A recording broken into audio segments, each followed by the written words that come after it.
Welcome to the No Show. My name is Andrea Edwards. And my name is Joe Augustin. Our third missing wheel is Tim Wade. Tim is hurtling his way towards some sort of internet connection and microphone and camera to join us in just a while. And between the three of us, we try to do a show which helps you. Well, I mean, it's called the No Show. Helps you to know.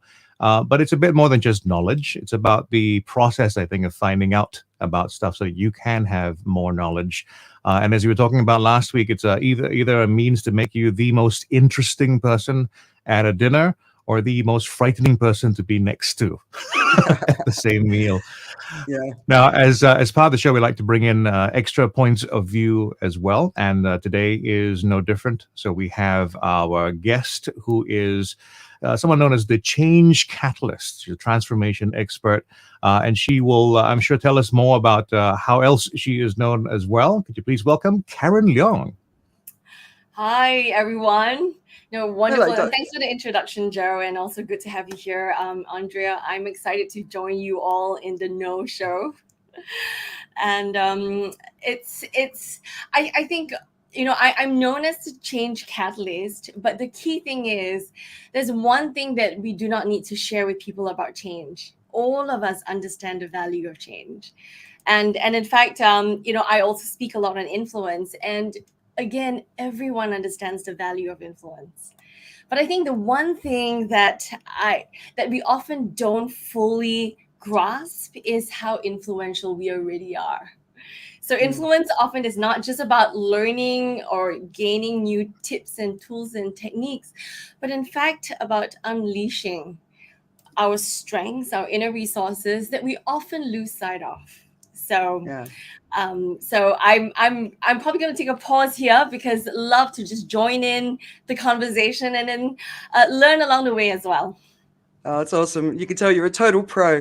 It's funny when you were talking about change. I read Gartner has basically said that 50% of employees are sick of change and they don't want any more change. And I was reading it and just thinking, man, all we've got ahead of us is change. This is going to really, really be a battle to, just from a mental health perspective, right? We've got so much change coming up in the world, and I thought that was a really interesting insight. So, because, I was talking to Joe just before, mental health is such an issue in the world at the moment. I've seen a lot of my friends and people in our community have stepped out. They've stepped away. They're off social media. They don't want to be part of the global conversation. And I totally get it, right? These last few months for me probably have been the most brutal I've ever gone through as far as trying to come to terms with what's going on in the world. And it's, we're all still just shaking our heads at the war in Ukraine and what's going on over there. But at the same time, like I honestly think we will look back on 2022 as the year that the climate collapse really started to accelerate. And all the news is indicating that it's well and truly on the way. And so getting ready for change and stepping into your influence and using your voice, I think, that's one of our best chances. Is the good people who have been struggling really need to sort of come back and be part of the conversation. Otherwise, we're going in a pretty bad direction from what I'm seeing. What about you guys? How you been feeling lately? I would say that, it is so true. We have been going through 2-3 years of change, no thanks to the global coronavirus marathon, which I think some of us who are in some countries are still going through. But I think we also often forget that our ancestors have been walking the earth for 6 million years, and we outlived the dinosaurs in terms of length of time, and we also forget that we do have strong, great resources of dealing with change. So it's easy to lose sight of that. But when we look ahead and try to change the world, sometimes it is also important to look back and see how far we have come. Because if I would ask, audiences who are listening, what all have you navigated in life? I've spoken to so many executives who feel burnt out, and when I asked them to share about their lives, and I remember this one conversation about a director, and she says that she lost her father when she was a young child, and she basically helped her mother who was illiterate, and her brother who was special needs, and she went through so much, and now she is in the civil services, and also handling all the demands to do with change and also COVID-19. And when I asked her, I said, how would you feel if I shared this story of yours as mine? And then she says, if that was the story I heard, I would think you are resilient, you are full of love, family oriented, you have tremendous tenacity. And that's when I said, hey, these are exactly the qualities that I see in you. And she says, I didn't even see that, because I'm just going through one challenge after the other. And she teared. And I think we often don't give ourselves enough credit to know that often, if we don't acknowledge the inner strengths we have, they might go dormant, but they haven't disappeared. It's about just realizing that they're there. They can awaken very easily. That's a nice, positive way to look at it. I like that. Joe, how are you feeling? I have a strange way of dealing with feelings. I feel, or I anticipate what other people are feeling, if you know what I mean. I kind of read what else, and I kind of borrow from everybody else. I get the feeling that everybody feels a certain way, and I think for myself, I have this very spockish way of perhaps not being directly engaged with it. So I can sense how everything is going right now, and today is a particularly, I would say, a low day in the sense that for the environmental concerns, that's not gone away. The war hasn't gone away, but now you've added one more layer. Currently, anyone with a trading account and then kind of if you have a retirement fund that's at all pegged to the markets, today is one of those days when you're going like, I'm not too sure what's going on right now. Anybody who is in crypto, for instance, you're being tested mostly because, well, first of all, you didn't know as much going in, and now it sounds and feels like the carpet's being pulled from under you. So there's a lot of different kinds of pain going on, I think, today. And I think what's going to happen is, as we talk about stuff, sometimes what happens is we'll discover that our pain relative to others may not be as much. But with regard to change, I think I'm on the other side of things. I'm a change maker. It's my nature is to upset people. I caught up with a best friend of mine from we just realized 36 years ago. That was an upsetting number to find out as well. That I tend to agitate. That's me. I like change. I am about, if this is working now, how can we make it better? And I think it has to do with the framing. If we can just figure a way to frame things a little bit differently. And here I am trying to make people come around to my way of life. But if people could feel unhappy about things, or uncertain, or unsettled, if there wasn't change going on, that would be a better world. There's another way of looking at it. So welcome to Kerry, who's jumped in and joined us from Australia. I hope you're not getting, oh no, the floods aren't in New South Wales yet. They're just still in Queensland. So something else, and it's the 6th flood to hit Queensland this year. It's amazing, right? Should we get stuck into the news? Sure. You ready? Let's do this.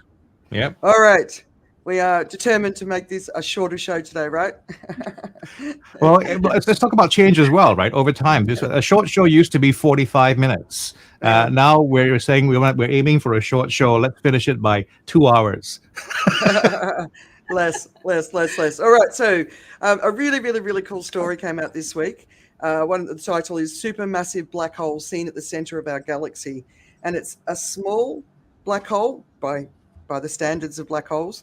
And it's in the Milky Way, which is sort of a view of my childhood. And it's a really beautiful story of passion and perseverance. If you have an opportunity to read about it, the scientists behind it, if you've become cynical towards science, it's a story that'll give you hope. Did you guys have a chance to have a look at that, or have you seen it circulating? I must say no, but I love it. It's on my read list now. Oh, definitely have a look. Sorry, I'm going to mute and cough. Looks like you've got a bit of a tickle too, Joe. Anyway, another story. The title is Elon Musk tweet claims Vladimir Putin ally is threatening him. He wrote, "If I die under mysterious circumstances, it's been nice knowing you." Got something going on there. And in response to his tweet, his mum wrote, "I am not amused," which I thought was kind of funny. But anyway, this actually links back. Yeah, this links back to the story that at the beginning of the war in Ukraine, obviously the infrastructure was destroyed. So if you're in a war and you need to get information out, you need the infrastructure. So the government reached out to Musk and asked him to give them access to Starlink. And that's a satellite. And there's 150,000 active users per day in the Ukraine. And it's obviously a really critical part of the war effort. So I thought that was a cool story. And, you know, seeing all the other stuff that's going on around Musk on the news, he's certainly ever present, right? There's so many stories about him. Any that you guys have been paying attention to? Well, I'm definitely looking at my the Tesla share prices tanking, but yes, but it's incredible the kind of attention that is gone on his antics, what he does. It also shows that, you know, whoever dominates the media really could shift markets and also suck oxygen off a lot of things. But let's not forget the bigger picture as well. Joe, you're gonna say something. Well, no, I think Karen, this is exactly right about influence. This is Elon is someone whose influence has grown, and there's several principles to influence, I'm sure, which we'll get to in the end. But I think Elon's at the stage right now where he's got the biggest megaphone, and that's quite a significant thing. I mean, even if you're not necessarily convinced directly by him, because of the size of his megaphone, you can hear about him. You can hear his voice despite not trying to seek him out, because he'll find a way to. It gets to you because someone will quote somebody else or whatever it is. Like this story, for instance, I'd never personally, heard about it. I don't follow Elon Musk, but here I am discussing death threats and a mother who's unhappy about the joke. It's interesting. All right, so. Another story that broke this week is the Taliban has basically ordered all Afghani women to cover their faces, so back to the full burqa in public. And this is adding to the other restrictions, which include women do not have the right to travel long distances alone. They are not allowed to work outside of healthcare or education, and they are not allowed to receive a secondary education. Now, this is a country experiencing severe famine, and people are starving, and everyone's sort of talking about getting foreign aid into the country, but of course we've talked about this before. It's the real, if you give aid, you're also supporting this horrible government. If a woman is seen outside without face covering, the male, either family member or employee, will be fined and jailed. And basically the suggestion is to women in Afghanistan, just stay at home and don't go outside at all if possible, because that's the best option to observe the Sharia traditions of hijab. So these sort of stories, when you hold women back, and America's holding women back with its abortion rights, there's a lot of movement around the world to bring women's rights back. And when you do that, everyone suffers, because equality is good for everyone. So men suffer when women's rights are taken away. And right now, one of the most important things that we've got to do is we've got to focus on equality, because it's actually one of our best chances of overcoming the emergency that we're facing with the climate. So did you guys see that? Yes, it was really, it's heart-wrenching, I mean, being a woman. And I think the reality is that a lot of the diversity and equality initiatives are focused on the corporate scene, women who are already professionals.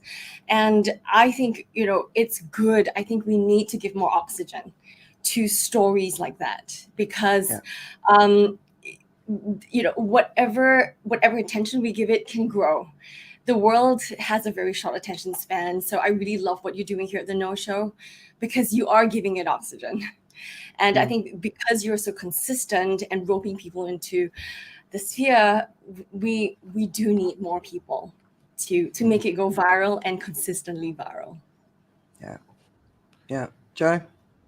The terrible thing I have in my head is a joke writer that's going Reddit, right? And I'm not going to borrow something from something I heard, I think on Trevor Noah, I think something about how the Republican Party is looking at the Taliban, going like, "Great job, I mean, in terms of what they're doing in terms of restrictions and stuff like that. But yeah, no, I mean, on the serious side, it's about consensus, and actually, this is the thing that will come up if we talk about markets later on today as well. The world is social, and that's what it is. We're social. We're a big social group, and also we're smaller social groups within the bigger social group. And within that small social group, that stuff is accepted. It's what accepted for whatever reason. Accepted because there's no other choice, because survival is paramount, and therefore you have to go with it. But it is about the social aspect, and I think one of the things that we can try and talk about today is how can we try to influence the smaller social groups, right? I mean, it's evident that shouting or saying or trying to portray ourselves as a better way of doing things is probably not going to be the way to change things. How do you then figure another way? So I think we'll cross some lines today, but we'll cross overlap, I think, on some of these things, because I think there's a story about abortion coming up and how to win the abortion war as well, right? Yeah, exactly. And just before we get into that, there's a story, I think it was yesterday, it broke. A lady she's a Palestinian American correspondent for Al Jazeera, and her name, and I'm going to say it wrong, it's Shireen Abu Akleh, and she was killed in the East Bank, shot in the head by an Israeli bullet, apparently. The Israelis are denying that and saying it was a Palestinian bullet, and her producer was also wounded. She, as you can see, the outpouring of grief that's coming out from her colleagues and her community and other people working in the media who have known her for many, many, many years. She's 51 years old, I think. She was obviously a lady of great integrity. So a very sad loss, I think, for the media world. And also, refocusing that there's a lot of journalists have been killed in the past few years, and from environmental journalists as well as political journalists. So I thought that was a story worth knowing, because she obviously was a woman. She is a woman, or was a woman, worth honoring. Yeah. I think the people who speak out, journalists or otherwise, again, these are people that we need to protect them. We need to bring their stories, and it brings to mind, because I'm also speaking at I want to give a shout out to the Professional Speakers Association of Afghanistan. So they're based in Sweden, but what they're doing is that they are launching a global women's summit featuring voices of Afghan women as well as global women. And I read about a story about a 16-year-old girl who was supposed to recite a poem to the Taliban, and at risk of her life, she used that podium to actually talk about why it's so important to open secondary schools. And so for that particular province, they relented, and a couple of months later, the schools started to get open. So it went viral in the Afghan media, but I think we can do so much more to bring out stories like that to the world. Yeah, absolutely. You've got educating women. I mean, it's just the number one. That's how you get out of poverty. It's everything. Okay, women's rights. Let's go to America with the abortion. So there's obviously been a lot of talk in the last couple of weeks about the overturning of Roe versus Wade. There's a fantastic article in The Atlantic called "How to Win the Abortion Argument," and it really looks back on how it was won the first time around. So if anyone's interested, that'll be in my weekend reads. Margaret Atwood jumped in with "Enforced Childbirth is Slavery," and there's been a lot of talk along that context, and it's a very interesting perspective. But probably one of the shocking pieces that came out was the GOP, Mitch McConnell, basically said if they get in power in Washington and they get control back, they are looking at making it a nationwide ban. So rather than just moving it for the states to decide, they're actually looking at reducing it. But the majority of Americans, close to 60% of Americans, are actually in agreement that abortion should be legal in all states in America. So the amount of how out of tune the Supreme Court and the GOP is with the people is quite shocking. And then another piece that I really recommend is the devastating economic impacts of an abortion ban, which is in the New Yorker. When you take away the right for a woman to control her own life, it impacts her ability to get an education, which impacts her ability to get a decent job, which impacts her ability to feed the children, because of course the GOP don't want to help them once they've actually given birth. They just want to force them to give birth. There's been all sorts of shocking stuff, like basically if you have a baby, just donate it for adoption. Really, it's really actually very disgusting and crass, the conversation that's been going on by the people who are fighting for this. So people in America, please vote. Please vote. It's you can't take these rights away from women. It's the poorest and the marginalized women that are going to suffer the most. You know, wealthy people can get on a plane and go somewhere else in the world and get an abortion. So this is going to be a story in the media for quite some time, I'd say. Karen, you know, as a Singaporean female, what is? I mean, I don't even think I've ever seen it be discussed as an issue. It's just something women have the right to. It's not on, you know, it's not even up for discussion. Is that a correct interpretation? Yeah, I mean, we take this liberty so much for granted. I mean, the reality is that I definitely believe that it's a woman's body, it's her right to choose. So I can't imagine, it would definitely set us back, you know, if women were if abortion was banned. It's very much like prostitution as well. You know, the government believes that making prostitution legal would ensure safer, you know, higher safety for everyone, the sex workers and the customers. So a lot of times when we ban things, it doesn't really go away. It actually just goes underground, and there is much greater risk to people who actually still need to go through with it. So we need to see the bigger impact. Yeah. I mean, I've always sort of across Asia, it just seems to be it's a personal choice, and it's not something that the government gets involved in right across. And obviously it goes to the extreme where people are aborting female children because they want male children, and we've got all that sort of stuff going on as well. But women seem to have the right to make those decisions. It doesn't seem, obviously in the Philippines it'll be different because it's a predominantly Catholic country, but the majority of Asia, it seems to be a women's right. Am I reading that right? I think the right is one thing, but there's also the nudge that comes along with that, because I don't think there is. So there is. Everyone has a right. I think how I describe Singapore to my friends who are trying to figure it out. I go like, Singapore is a place where a lot of things are legal, but not everything is encouraged. So if you talk about an abortion, for instance, and again, I realize that I'm speaking from the other side of the fence here, but I believe in Singapore, you can proceed with one, but not without watching a video or something that's going to sort of dissuade you a little bit before that. So you know, that's kind of the mechanics of it here, as in like, yeah, it can be done, but there's a process, right? There's a process, and the process does try to dissuade you from having an abortion. I mean, as far as I understand. Right. Okay. I thought this was an interesting little piece. US billionaires' demand for golden passport schemes rockets by 337% in the last 3 years. And basically, all of these billionaires are buying the rights to these passports, which means they have to invest millions of dollars in these countries because they have fears over an impending civil war in their home country. So it's kind of so the countries that came up are Portugal. We've got a whole bunch of friends who've just moved to Portugal, not necessarily millionaires. Well, I don't know. Malta, New Zealand, and Austria. So they're the 4 countries that were pulled out. What I found, so about 3 years ago, I went to Malta for the first time, and it's a beautiful country. Have you guys ever been there? No. It has no water. All of its water is shipped in. And I'm like, wow. If you're going to choose a passport, surely you got to choose a country where it's not already well and truly on the way to, you know, its climate sort of end, you know, with lack of water. So, but yeah, so the rich are running away.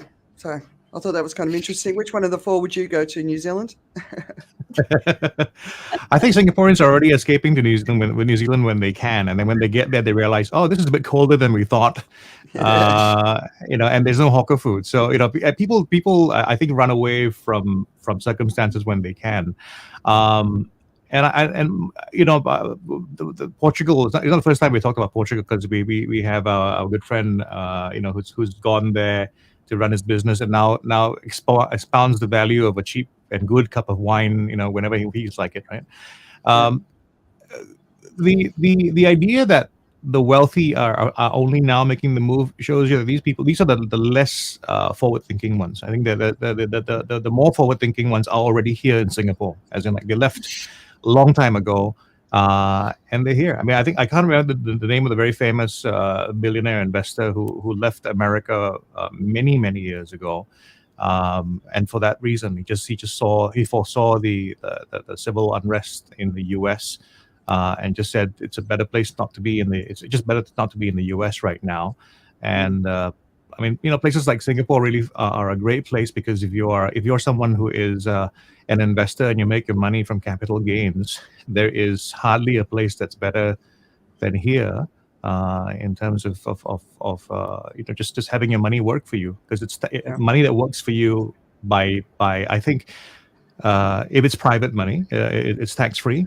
So that's really one of the incredible things about a place like this. I think Malaysia has been quite aggressive as well in their push to get people to come and migrate and live and retire in Malaysia. So I think what we're seeing right now is the numbers as far as the bigger fish are concerned, but I think there's been a move for many years. I think it's just for various reasons, retirement outside or moving outside of the US seems like a good idea. And I mean, most people would if they could. I think that there's a if it was as simple, and money makes things simple, I think many people would.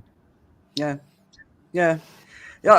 Singapore obviously is it's safe, it's peaceful mostly, the US passed its 1 million COVID deaths this week officially. So there's a little bit of coverage, not a lot, but in the build-up there was a lot more coverage to that number, which a lot of the doctors and the scientists, and they're just shocked that the country ever got to that point.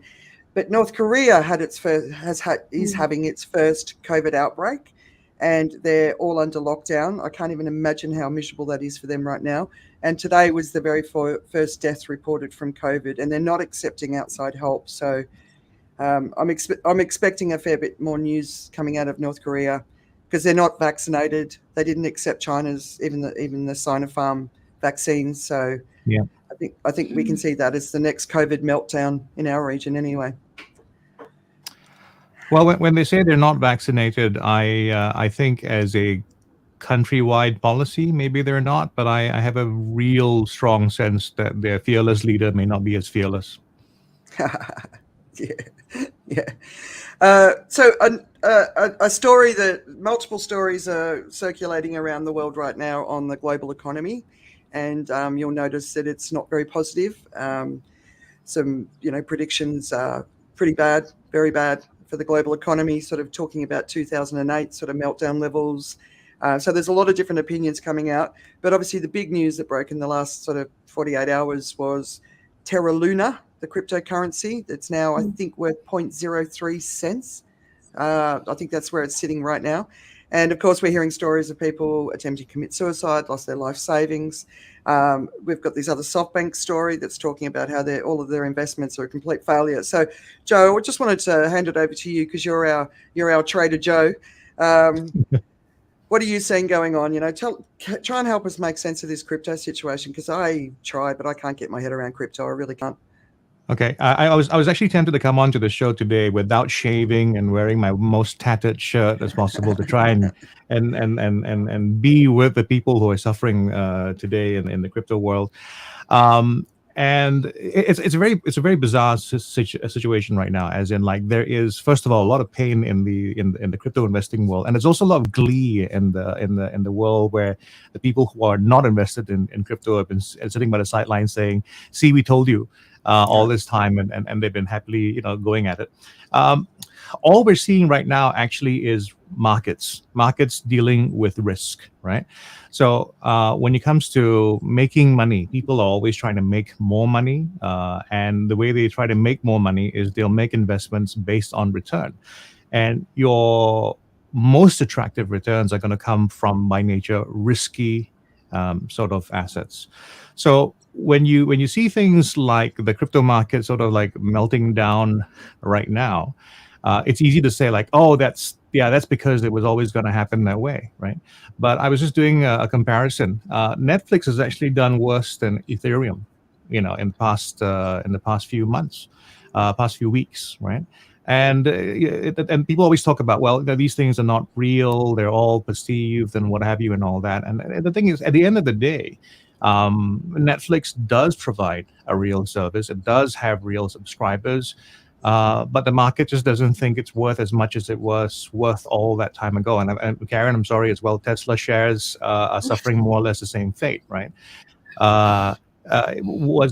Is it overhyped, or is it as it should be? As in, like, a car company that only supplies about 1% of supply has a capitalization that's bigger than the other real, long-term car producers of the world. So those questions have to be asked as well. But in the end, it's about consensus, right? It's what people think is valuable and what people don't think is valuable. And so this market meltdown right now is this. It's not that people have stopped thinking any of these things are valuable. I mean, how many times has someone, decided that their home is no longer worth any value and therefore they will sell it? That's not the way it works, right? So the same with, I think, with assets. But there's a time where you go like, oh, everybody is selling off these assets and the value is going down, so the price of it is going to fall, right? So I was looking at, for instance, Apple shares, and it wasn't that long ago when someone said to you, if a cryptocurrency shifts and loses 10% of its value in one day, that's bad, that's horrible, that's sign of an unreal business. But Apple's done that several times this past week. It's lost 10% of the day. We don't suddenly say that Apple is not a real business. It is a real business. But what it is right now is we have a consensus by, I would say, speculators to say that I'm going to sell off this thing that I was trying to make money with because I'm not making money with. I'm trying to preserve my wealth. I put in my investment into the market, and now it's crashing in terms of it's not crashing, it's just going down in the value that maybe I didn't plan to, right?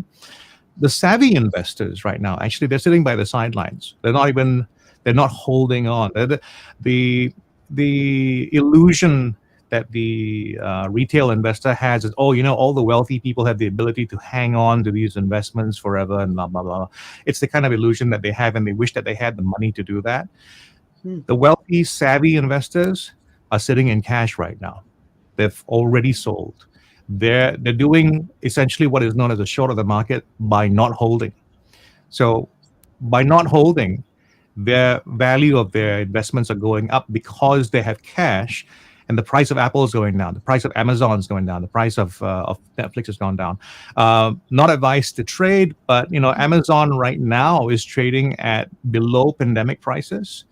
And if you think about the implications of that, that is a bargain. It's just that right now nobody wants to hang on to something which is going to come down in value so that they can come back in. So the savvy investors are waiting for it to bottom out, and they're gonna pick up the bargains as it goes along, while the fear is pretty strong. But it really is consensus. That's all it is. I was looking at the numbers before the show, and I went, if you read just yesterday's chart, today and yesterday's chart, you went like, this is a boom market. If you went out 5 days, okay, I can see it crashing. You go into a month, you can see how it's dropping. I go back to a year, and it's kind of flat. And I go to 5 years, and we are just at the top of a big mountain. So it's all about the perspective, right? Where you are in the process. To those people who are losing it, this time round. I'm saying this time round because the cycle is just going to go again and again. It may not be crypto, it may be something else as well. People are calling it the burst crypto bubble. The bubble's been burst many times on many things, right? We've had property bubbles, we've had whatever it is. It doesn't stop the fundamental asset class from being something that could be worthwhile, could be useful, right? So let's use a very bizarre part of the crypto world, NFTs, for instance, right? There's been a lot of hype. There was a lot of hype, and if there's any kind of market that has crashed, it's the NFT market, because it's based on the most bizarre of ideas, right? But when all the dust settles, you're gonna have that 1% of NFTs that are still going to be valuable. Those things that people really, by consensus, people say, yeah, that's valuable enough to hang on to. That's valuable enough so that I don't want to let go of it unless you pay me enough money for me to let go of it. And then that's how it works. It's just like the art world, right? I mean, really, if you think about Picasso, as a kid, my first impression of Picasso was, how is this art? I mean, and I think there's a lot of the world who doesn't think the same, who thinks pretty much the same way as well. They don't see Picasso as art, but all you need is enough of the network, enough of the market to decide that it's worth that much, that it makes the Picasso worth what a Picasso is. So yeah, the markets are bad right now. If you're hanging on to losses, the worst thing you can do right now is keep hanging on to it and say, I'm going to work my way through this. It will feel horrible when you finally let go of it and it does kind of go up. But what you're doing is managing risk. At any stage when the price is falling, you never know how far below it's going to go. So someone who was waiting for, like Luna, for instance, would be a great example, right? They would have had the day when it was 5% down. They would have had the day when it was 10% down. They would have had the day a few days ago when they were talking about putting a patch on it and it was already down 30%. And this is not Luna, but this is they had what they call a stable coin, which is supposed to be the idea. It's an equivalent coin in terms of value to the US dollar, and was propped up by a number of other financials. But someone found an exploit in that algorithm. Someone realized that if they were to put a certain kind of pressure on the algorithm, what they would have to do is to sell their Bitcoin to support this. And they realize that everybody has a limited amount of a certain resource. So you have a limited amount of Bitcoin, for instance. They knew that if they keep pushing and pushing and pushing and pushing, what would happen is this particular associated assets would drop in value. So it was an aggressive way to short that market and to actually cause things to happen in that market. The terrible thing about all this is it's spilling over. And people think it's going to be, let's say something terrible happens, something worse happens out of this. People are going to try and pin, they're going to try and point at Luna, they're going to try and point at Bitcoin, they're going to try and point at crypto. The irony really is all this started in NASDAQ, where tech stocks, which are seen as the slightly more risky assets, were being let go of, and that caused a drop, and that caused a kind of not say endemic, but a cascading effect of diversification of risk. And so when I let go of this, the price drops down, and when people start thinking, oh, it's everybody's running for the doors, now I start running for the doors because we're social, right? And that can cause that the rest of that reaction. Right. Huh. Yes. Okay. No, I think, Joe, I mean, it's so true. We are so emotional creatures. So when price start, dropping again, we all feel like exiting. And if I look at my my entire, stock holdings, I see a sea of red. And but then I see rare, boring companies like Berkshire Hathaway, who are still doing well and growing. So, sometimes we need to think about boring is good. Being consistent is good. So, extracting ourselves away from the mania and just keep on investing in solid companies over, at least regularly, and put aside money that you can afford to lose in speculation. That's one way of avoiding the heart attack. So. Oh. It all sounds like, but it must also be all linked to what's going on around the world with inflation and, countries defaulting. I mean, it must all be linked to all of that as well, right? Yeah, no, everything is definitely linked. So when you think about if someone says to you, would you like to go out for dinner tonight? Right? I mean, that decision by itself should be based on one thing, which is like, do I feel hungry tonight? But you think about what actually influences your decision. You've got other things. How you feeling about this? Someone's had this happen over there. There's a COVID outbreak. There's a better restaurant on that side. This stuff. So it's the comparative mind that causes a market to happen anyway. Because this is better than that. Maybe I have to move here from whatever. And you get to either a state of I don't want to do this, or I want to do this, or I'm confused, and so I don't take any action at all. And that multiplies itself over into a market. And when you think about what we have now, is we have great access to the market. Everybody can sign up and get on to some kind of market app right now within a few minutes. It used to take a lot longer to get there. Now just a few minutes. I take a few photographs, whatever it is. People can start risking their life savings in a lot of tools that they don't understand, right? You're getting online, and what we should be doing, for instance, if we want to be more financially prudent, is you should be sitting across from a person who's assessing you, and you get one chance to answer the questions right.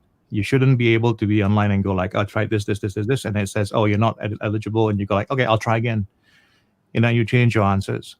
The world right now is full of a lot of unqualified investors, and this is not to discount those who think they're qualified. There's a great number of people in the world who really believe that they got wealthy because they did the right thing, when what they did was the lucky thing, and they have no idea what they did, right? And right now they're being faced with a very real professional choice. The professionals, like I said, are out. They know that this is one of those events where it's a falling knife. And the rule is you never catch a falling knife. The market is doing that right now. It's catching falling knives, and as you and some of them are doing it on a leveraged basis, and that's actually what the world's biggest risk right now is financially. It's leverage. It's where $1 lost is not equal to $1 lost. It's because I am leveraging it 10 times. So there are people who are over leveraged in the sense that they've gone into Bitcoin because Bitcoin is an expensive asset, and we're greedy as well. So we don't say, I have $5,000, I'll buy only $5,000 worth of Bitcoin. What they'll look at is the opportunity to buy 2 times, 3 times, or 10 times the value of their investment in Bitcoin. And usually it's only in the upward direction. Most people don't think of it in the up and down direction. So they go in and they're holding on to Bitcoin at 3 times or 10 times leverage. Now, what does that mean? Is when it goes up by $5,000, it means if you're 5 times, you made $25,000, and that's what most people think about. But the risk that they're exposed to is when it goes down by $5,000, is that they've lost $25,000, and that might even be more than what they actually went in with. So there is a lot of leverage in the market right now. And that's what happened with a combination of that in combination with what was being done at Luna, where the attack was being done. Luna actually had to sell its Bitcoin to defend its stable currency. And by having to sell that much Bitcoin, it caused the price of Bitcoin to collapse because there was that much Bitcoin being liquidated. That caused a collapse in prices. That caused a forced sale by those people who were leveraged, and so you have this cascading effect. So it's just one of those things. It's a calamity that was built on a house of cards, but it's not exclusive to crypto. It's all the assets are linked together. We have companies that have oil contracts that are going to be affected by what's happening in Ukraine. We have, the whole futures market. It's all about people making anticipatory bets, which may or may not turn out well. And if the incentive is to make money, they're going to be taking risks, and some people take very, very big risks. Yeah. So I got 2 questions for you. 1, is there any idea who did the attack? And 2, where can people keep track of the the professionals acting? Like there's a part of you guys don't know. I think Joe knows I'm not a trader. I'm not interested. It's not my thing. But there is a point where you can see what's happening, like the professional traders, you can see what decisions they're making. How can people switch on to that? Like I track the Motley Fool. That's one of my sort of financial resources that, I just sort of see what they say. But is there any advice there? Okay, so there's actually a lot of data. The great thing about crypto, which is different for almost any other asset class, is that there is a lot of transparency in crypto. People talk about crypto as being the secret thing and all that. The wonderful thing about it is that beneath the surface, all the science, all the reports, all the data is actually available, because the nature of crypto is it's a public ledger, so that data is actually very easily available and mineable. So there is a process. There is a site called Glassnode, and then there's professional level of it, and then there's the layman's access to it. But you get to see how markets are actually responding under like sort of under the radar, as in like you see how money is being moved around. You see how whether you see whether or not Bitcoins that have been in storage, cold storage, which means people have taken that Bitcoin and taken it offline, so they have no intention to trade it. Now they've brought it online. That tells you things about the market, and you can figure things out about the market. Okay, so that's one level of it. You can try to figure that out. There is a much simpler way to have a look at markets and see what markets are doing, and that actually is just using the charts, using the price charts. Because what price charts are is they are footprints left behind by people taking action in the market. So when you hear about someone saying that, it's the market's feeling unsafe, it will do this and that, blah, blah, blah, blah, none of that means anything until the price changes. Someone says, based on the information and their fears and their whatever it is, takes an action, and there's a price exchange, then a new mark comes out on the chart. And charts are actually a report card on what people have been thinking at that time. If you say to me over a day, this was a terrible day in crypto, I can go to the chart and look at the day and go like, okay, yeah, you're right. The chart says that over this one day, it went from this to this, and relative to the other days, it was so much. Or the chart might say something else, but that is actually what happened in response to anything, right? So you think about gold. Everybody talks about the consensus always was that, when everything is unsure, they're going to run to gold. So based on that, gold should be through the roof today, right? It's not, right? So what happens is it's consensus. If it all is happening separately, then great. If I can have one asset class go down and I want to run to hide somewhere else, I can go into gold. When the war first broke out, gold took a spike. Because at that time the consensus said yes. But right now, ironically enough, as all the big talk about, we want to be on Bitcoin, we want to be running away from the US. So everybody's been talking about that US dollar is in decline, et cetera, et cetera, et cetera. At the end of the day, when everybody is leaving and getting out, they go for the next best thing, which funnily enough is the US dollar, because it's by consensus the biggest thing we can all agree on. So the US dollar, if you like, has been the one that's been doing well. Everything else has gone out. Everybody's moved out the cash, and now the US dollar is in demand. So the attack, any idea? I honestly, I haven't gone looking. I have an idea as to the kind of people who would do it. It's a Soros style attack, basically. Remember when Soros attacked the... he was accused of attacking the Malaysian currency, but I think Soros took on the Bank of England, I believe, at one time. He shorted the Bank of England, and it was basically one of those things where if you keep pushing, in the end, the Bank of England says, okay, we have no more funds to defend this, and so in the end, they won that one. So it's that kind of attack. I don't know who it is. It has to be either... actually, it's unlikely to be any single one person, because it would have to take a pretty sizable amount of resources to achieve that result, and it has to be consistent. But it has to have been someone who realized there was this exploit, developed the exploit, and then went to a market that had the money to carry out the exploit, because it's not just I made a bet against you. It had to be a consistent attack to keep working away at the algorithm, and so that to trigger the algorithmic kind of reaction that the currency had. Interesting. All right, and we know who the winner is, the American dollar. Here he is, Mr. Wade. Hi. You've missed our global financial markets crash conversation. I picked up the last bit of it just now. Yeah, it's the answer is hodl. Hodl. For those people who know what hodl is, just hodl. Yeah, I don't. You don't know what hodl is? So No. so in the early days of crypto, people were thinking about selling, and there was this one very excited guy that typed in the forums, hold, hold, hold, except he typed it hodl, HODL.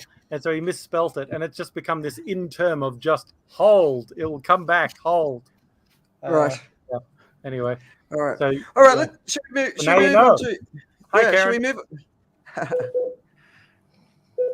Oh, that was a hi, All right. Karen. But never mind. Yeah, we got a. Sorry, no, I realized that I'm fading in and out because my sound system seems to be having a hold moment or a hodl moment or something. So it's fading in and out. So I hear you intermittently. So it's just really interesting. This is the first time it's happened. But if I ignore you, just know that it's just on strike. Alrighty. All right. It wouldn't be the first time a woman's been ignoring me. Don't worry, I'm used to it. All right, so let's move on to the global politics section, and obviously we can start with Russia and Ukraine. Russia had its big May Day parade this week, and they were expecting Putin to at least sort of speak his intentions of what he was going to do in Ukraine, and it seemed that there was nothing said that was remarkable that any of the media picked up on. So we're still wondering what's going on. Rachel Maddow released a video. My friend Vicky Coben just shared it, and it's looking at some of the hacks in their media, and it's really, really, really interesting what's going on there. I'll put that one in my weekend reads. But one of the stories that got my attention: the Russians lost nearly an entire battalion trying to cross a river in eastern Ukraine. So basically, there were 50 vehicles and up to 1,000 troops trying to cross this river. And the Ukrainians got there and caught them on the riverbank and basically destroyed them. So 36 tanks and other armored vehicles, the bridge itself. And it's basically, the article says, it underscores Russia's deepening woes as its troops try and fail to make meaningful gains in eastern Ukraine's Donbass region. There's also been a fair few videos of Russians just killing civilians on the street, and a lot of videos also capturing them looting. So yeah, it looks like, there's some big issues within the discipline of the Russian military. Another piece that I really recommend is called Viewpoint: Putin Now Faces Only Different Kinds of Defeat, and that's in the BBC. And basically they're saying Russia cannot win this war in any meaningful sense. In the past, they were out, crack troops, but obviously in this case, they expected to go in and have victory within 74 hours. And, well, here we are. So it's seen as, escalation is obviously possible, whether in Ukraine or in the region.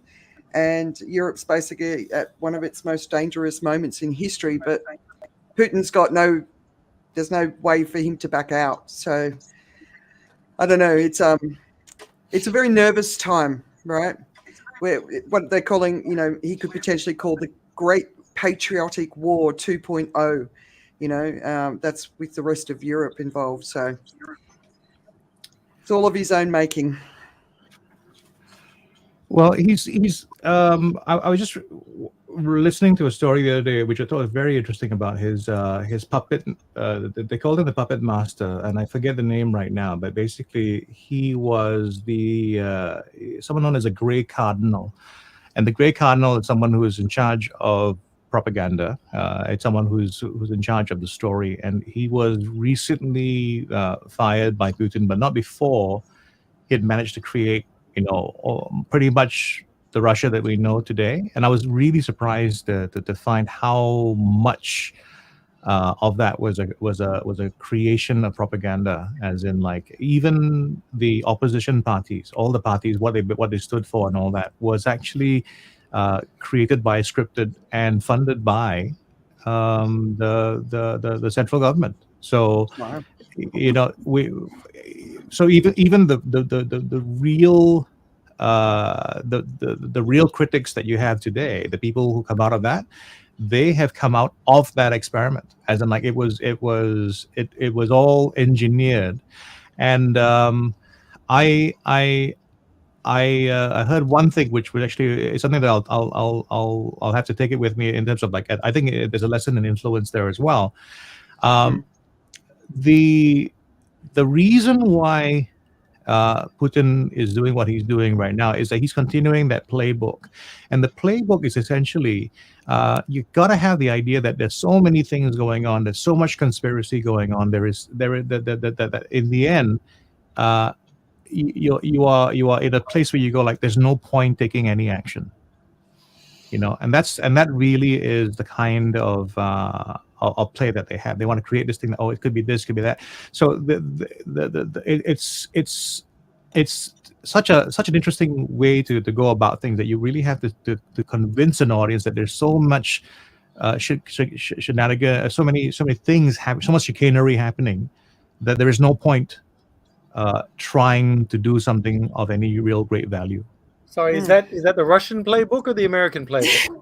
There's no well, there is the American playbook. I mean, that's the Russian propagandist playbook, and that's pretty much what he kind of I would say confessed, but he wrote a novel based on a PR character who did all these other things and whatever and all that. And basically, if you read that and you were like, okay, this is you and this is your wife and this is what the guy is doing, kind of basically confessed by fiction what he was doing. And it wasn't like he was trying to hide it. I mean, he was quite happy to leave crumbs so that when the curtain was pulled back, people would realize like, oh, it was his trick.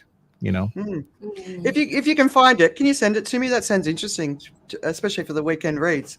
And I'd love it just from my past life as a PR person. Yep. So Russia is a creation of PR. This guy literally was a PR guy who I think may not have been doing as well as he thought. Well, you remember the movie Wag the Dog? Yep. A long time ago, yeah. Yeah. So that was it's a fictional thing, but basically about how this guy creates a story in the war and everything to win American influence. Russia happened that way, apparently in real life. So I will try and find that before the end of the show. No, I think, Joe, I mean, this is really interesting. And I think it's not just Russia's domain. I mean, we have seen that in the US as well, how the truth was manufactured, the war in Iraq. We are also seeing it right now and how it's affecting Philippine politics, about how you could whitewash what has happened before with the Marcos dictatorship. So I think, dictators and authoritarians use it extremely well. I'm only kind of remember that it's so easy to give up. Then I get reminded of Gandhi, for example. And, I read this book, which was actually on the climate crisis. It's called, I think, The Future We Choose, Surviving the Climate Crisis. And it's authored by the people who helped to do up the Paris Agreement. And they were re-looking at, back in history, what could actually shift. And I remember one statistics which says that if you manage to get 3.5% of the population to be behind you in participating in non-violent protest, like what had happened in India, history shows that you can turn. So 3.5% is it's still about 20 over million, I think, in the UK, or you're talking about a couple of millions, but it is still doable. So I think the good people, it's so easy to lose heart, but that is when we need more people, who could see the emperor without clothes to start speaking up. So we should just remember that 3.5% is all we need. Yeah, I actually thought it was 2%. So interesting that it's just a little bit higher, but it's not a large number. And I was speaking to some Eastern European friends who were very concerned because the majority of people in Russia, that's all they watch is state TV. They believe it, right? And they were saying to me only 10% of the population is sort of more broadly aware. And I said, you only need 2% of the population to revolt, and you can change it. So between 2 and 3%, it's a small number. We can achieve that. Yeah, but the challenge is if it's a 2% thing where people are switching from something to something which they think is not too far off from where they are. I think that's where you can shift opinion a bit. But if it's diametric to where they are, I think that's the real challenge. And I posted a link to this guy. It's Vladislav Surkov. Is the name of the guy. I posted the link in our Facebook as well as YouTube comments, so you can go check him out. What's interesting for me was just to learn about what it's like for Russians, right? All the surveys that we had, people think the surveys are not real, and the thing is, the polls are done by various people, including Gallup, so the numbers are very correct. I mean, they're not very correct. The numbers are right in terms of it being reflective of the opinion that Russians have about Putin. But context is everything, right? So where you start and where it ends. Boris Yeltsin was in power as someone who was increasingly being pointed to for corruption. He showed up for meetings drunk. He was. I don't know what it is about world leaders called Boris, right? It's like if you have power, your name is Boris. You have to have alcohol in your life. But anyway, he did not lead a very successful Russia. And when it switched over to Vladimir Putin, things began to change. So contextually, what happened was people in Russia experienced a change. So if you talk about the Russia before and the Russia now, first of all, there's a lot more prosperity than before. And who's responsible because of all this PR and stuff is Vladimir Putin, right? But there's not prosperity across the general population. People's lives haven't improved that much. Yeah, under if you Putin. If you compare it, if you take a 10-year span, you can say, yeah, that maybe is true. But if you take the span and widen it to 20 years and 30 years, when you talk about where they were where they were empty stores, never mind supermarkets, it's very easy to look at 5-10 years ago and go like, oh, it hasn't changed that much. Because there's only so much that can happen if things are not running as well as they can, right? But when there's a switch from black and white to color TV, for instance, right? You go like, wow, this is a big change. And if you have a large population that is impressed by that, or do remember that he's the guy responsible, especially when you compare it what was before, it can make a huge difference. So from Boris and everybody in the past, it made Putin much better right now, so that when the story is very easy to sell. When I go like, it was terrible before because everybody was soft and they weren't really doing the stuff. Now here's a guy who's a strong man, comes in and changes everything, and then people go like, yeah, this is kind of a good thing. So I've actually, I've been very surprised at first, and then not so surprised after thinking about it, by how Russians behave in terms of the attitude towards Putin. Because if you're an older Russian, especially, he has done little wrong, and what wrong he's done has been fully justified. You know what I mean? Yeah. Well, let's move on. So we obviously saw, Karen just mentioned it, Marcos's son, Bong Bong, is going to be basically the new Filipino president. I've got both sides of the Philippines elections in my community. The people who have been crying all week because he got in. I think we're all old enough to remember the Marcos era and Imelda's shoes, right? And the thing Karen was talking about, there's the Nobel Peace, the Nobel Prize winner in the Philippines, the journalist. She actually released a video which I'll put in my weekend reads, just talking about how the information was manipulated to sort of convince people that that the Marcos history was a different story to what it actually really was. So that's been a pretty fascinating one for me. And you see, the thing is that there are millennials who have not experienced the past. So they're, I think, and I think they make up about 40% or 50% of the voting population. So it's easy to understand history by reading about it rather than living through it. And I think this is what's happening today. I mean, the millennial, the youth vote. I mean, it's so important that, Andrea, I think you talk a lot about like critical thinking, about going beyond the echo chambers. It's hard because if you look at Xi Jinping, right, in China, a lot of people, if they believe that there is stability and there is prosperity, they could give up a lot of civil liberties. So it's really about a balance.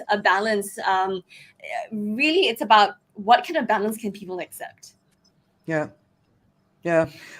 So just a couple of quick ones, and then we're going to get on to our lovely theme section. So John Lee is the ex-security chief of Hong Kong and has now become the new leader. He's very, very, very pro-Beijing. So any sort of dreams or ideas that Hong Kong can return to what it once was, I think, are now firmly over. And the former president of Brazil, Lula, who was a positive leader at the time, but obviously was done for corruption and has now been vindicated.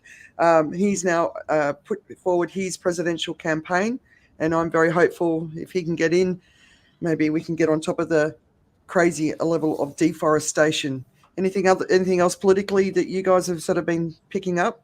I mean, obviously Sri Lanka as well, but there's things going crazy there. Yeah, I misread the Sri Lankan headline as Sri Lankan troops ordered to open fire on lobsters.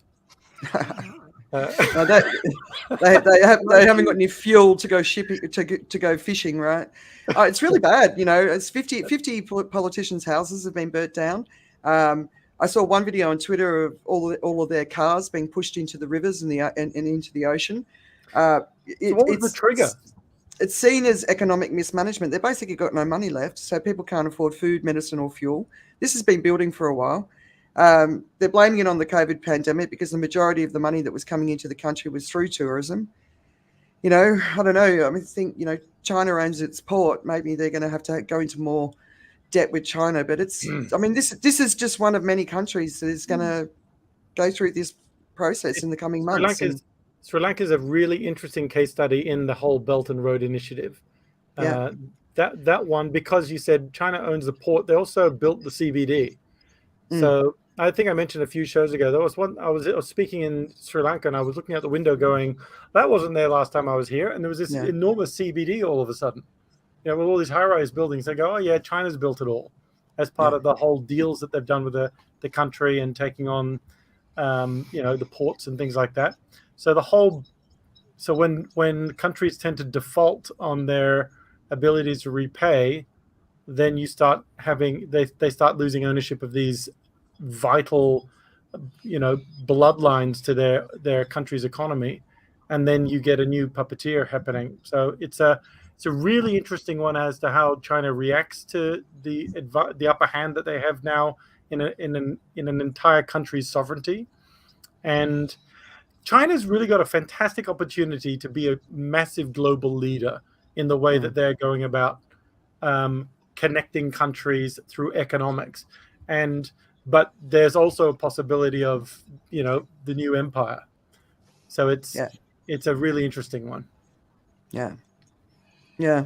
All right. Shall we get onto the psychology of influence?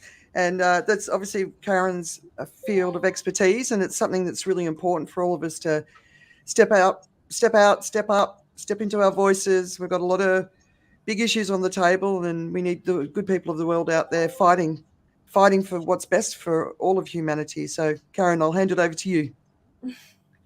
No, I mean, the conversation is so stimulating that I think, you already have shown how the thread of influence runs through it. I mean, I speak a lot on influence, a lot on interpersonal skills, but I think, really about, looking at the real world.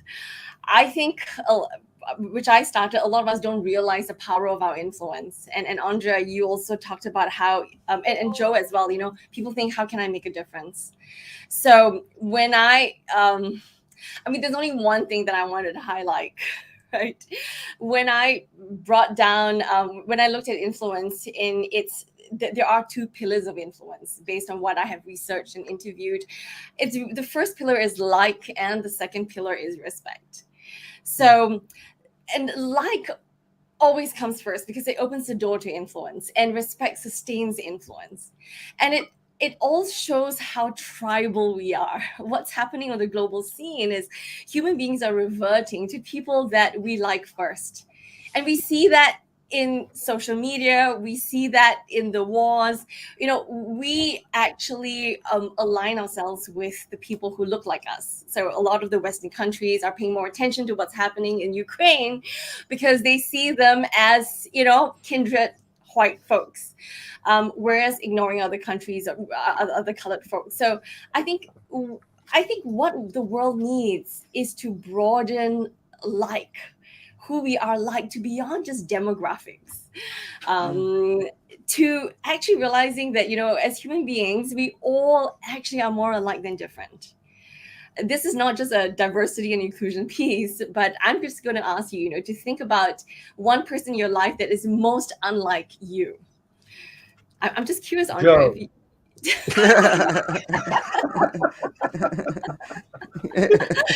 That's why the no show happens. And I have to say, Andrea, you might be very irritated by Joe, because usually the person who is most unlike you is the person who irritates you the most. And it's not surprising. But we also need to remember that the person who irritates us the most actually has the potential to add the biggest value to our lives. Wait, hang on. I'm going to record this sound bite and give it to my wife. Just, could you say that again? No, just carry on. I think the most. You don't irritate me, Joe. You don't irritate me. Joe, I knew you can take a joke, and I know it. So, but we know that Andrea and Joe, you guys are so different, but because you come together, and Tim, you're in a mix as well. But what happens is that you are able to tap into different strengths, different perspectives. So I'm going to challenge everybody to really look at the person that you feel most disconnected with, or the person that irritates you the most, and then realize that in that immense difference lies incredible synergies.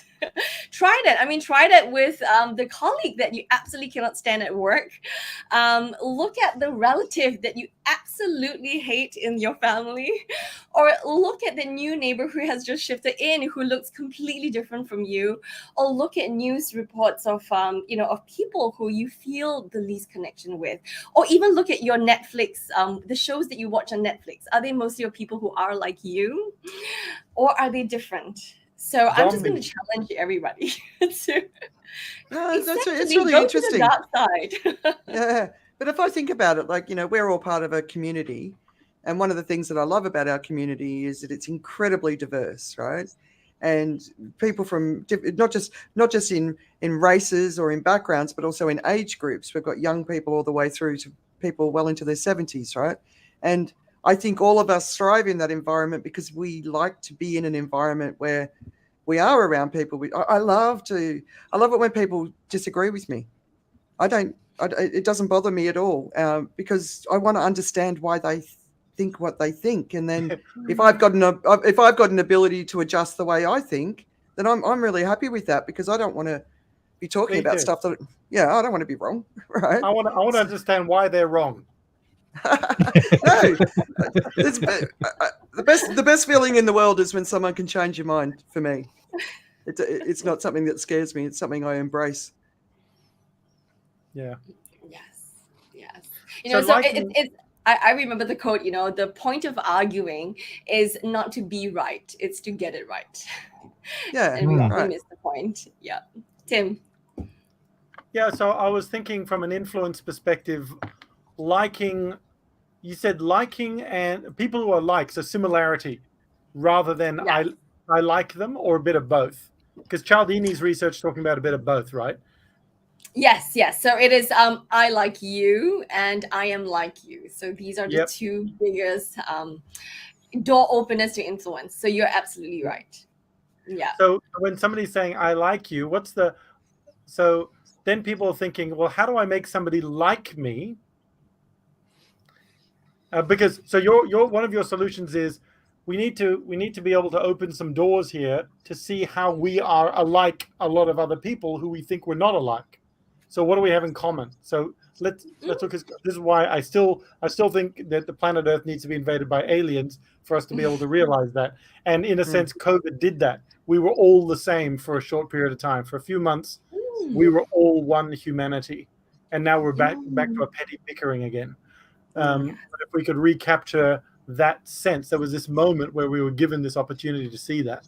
But then the other side is if people like me, if I can influence somebody when they like me, then how do I make them like me? And so that some people see that as I just have to be very sort of yes man to them, which we see in corporates a lot. You're surrounded by these sort of yes people who just say yes to everything because they're seeking that sort of influence to be liked. But at the same time, it's Andrea just said she likes it when people challenge her. And yeah, but she's a minority. I think so, right? I don't think I think if you did a survey and you ask people, okay, if you ask people the question, they would want to say yes on that. But I don't think a lot of people are like that. I think we I mean, I've been in those discussions before as well. I mean, because we're all in the speakers community, right? And every now and then you'll end up in a conversation, an uncomfortable conversation with someone who's just getting a bit riled up, and you realize what's happened is you've bumped up against their area of expertise, and they aren't interested to hear, another idea about something they haven't thought about in their field. It's like, what right have you? That kind of thing, right? So it's a higher aspiration. I think a lot of people say, "Oh, I'd love to be challenged. I'd love to be proven wrong." Not really. Yeah, just not publicly. Oh yeah, I think so. Publicly is reply all, basically, right? No one wants to get a reply all explanation of why they made a mistake. Yeah, which is no, why I think it's interesting that a lot of times when we see like, we take it at face value, but if you really go and dissect what like really is, under the surface is I trust your intentions. So I mean, so if I'm smiling and I appear to like you, so our reptilian brain would tell us that, hey, you are friendly, you're not going to be a big bear and eat me. But and also if we are in the same tribe, you would feel that, okay, we are in the same tribe, so you probably have the best of intentions. So I think Andrea will not take it lying down from somebody who would disagree with her for really a different reason, but somebody with the right intentions, we are then more open because they might open our minds. So it's really the seed of how can you actually be able to capture and communicate that your intentions are pure.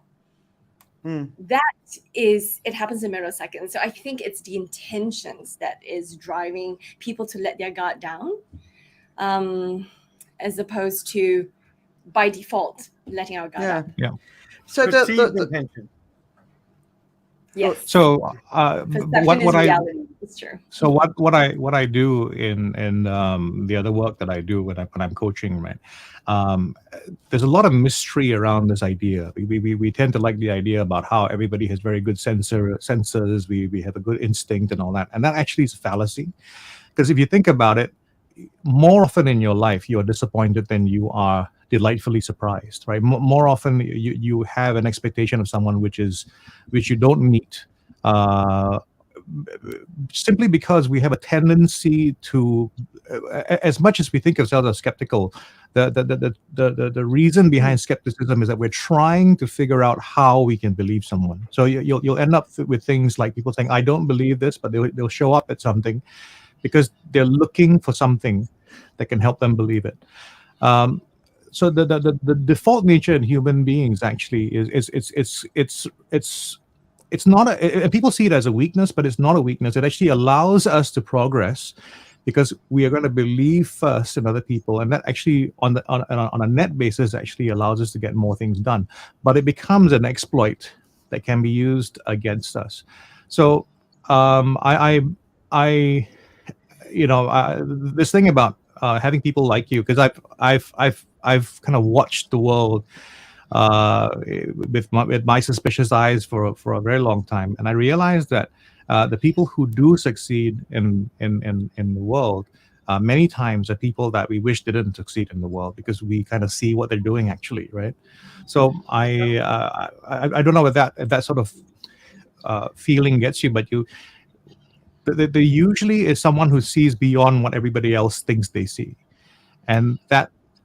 But before all that, people are sold on the same thing. I mean, we don't have to say Trump more than once in this conversation, but I think that is a really good example of that, right? People have a tendency to want to believe. So Trump used a lot of the principles that Cialdini talks about, and in a way which maybe people don't want to fess up to, but people liked him because he pretended to be like them. You know, it was always the way he influenced them. What are you eating? Well, how do you make people like you? My insurance agent just sent a cake, a cake to say happy wedding anniversary. Which we didn't happy wedding anniversary. We didn't. Is that a cue for us? But he knew, and he sent us a cheesecake, and so I like him more now. And I respect that, and I will highly recommend him to anyone who wants cake from an insurance person. Well, he's triggered two things, right? He's triggered two things with you, right? Now it's reciprocity as well, right? So you wanna do something back. Yeah. No, and talking about insurance, if you look at the MDRT Institute did a study amongst its global customers, and they said, what is the top quality which actually made you choose your financial advisor? So it was really fascinating. What do you think was the top quality? Was it expertise that the financial advisor had, experience, or honesty? I'd hope honesty. That is number one. So it's really fascinating that honesty triumphed experience, expertise, and a lot of other technical factors. And, but when we really look beyond it, people just say that, if honest is actually aligned to I trust your intentions, it means whatever you tell me, it's for my good, not yours, not just yours, for example. Okay.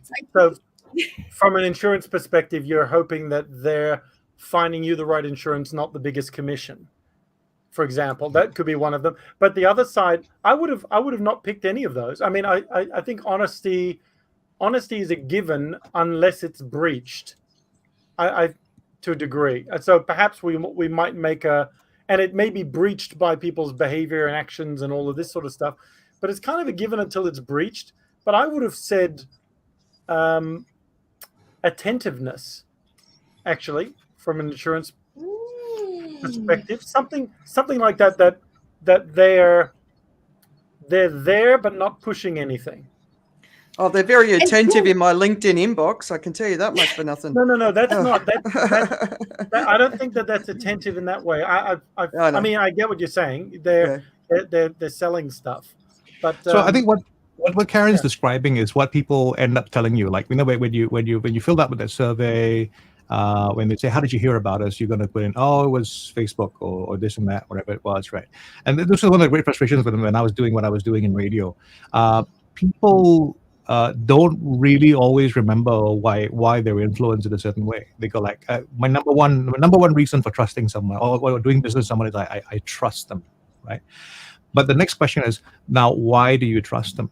And most times we don't have a way of really understanding why we trust someone. So one of the biggest scams that's going around right now is this one where they get you to participate in doing some work, helping with reviews online, right? And I mean, we have a mutual friend, Andrea, who was scammed to the tune of I think $2,000 in the end by this. And the way they build the trust is they start by doing something small. They do the small reviews first, and then they send you your rebate and whatever it is. Then you start earning money based on this kind of transaction. And so now they have established the trust in you. They've been nice, they've been friendly, they've been cordial, they've been on time.